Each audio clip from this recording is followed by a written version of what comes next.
Kudal railway स्थानकाबाहेर केलेल्या सुशोभीकरणाचं लोकार्पण आज खासदार नारायण राणे यांच्या हस्ते पार पडलं आणि यावेळेला बोलताना राणेंनी विरोधकांवर यथेच्छ टीका केलेली आहे। चांगलं काम केलं तर त्याचा गवगवा होत नाही आणि शिवरायांचा पुतळा दुर्दैवानं कोसळला तर त्यावर माध्यमं सुद्धा तुटून पडली असं राणे म्हणाले।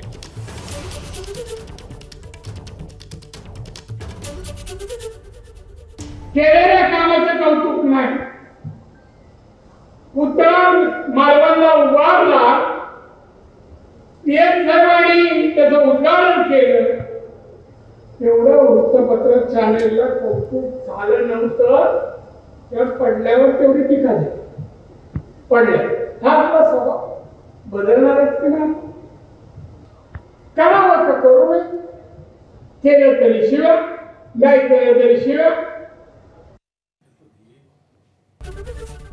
एबीपी माझा, उघडा डोळे बघा नीट।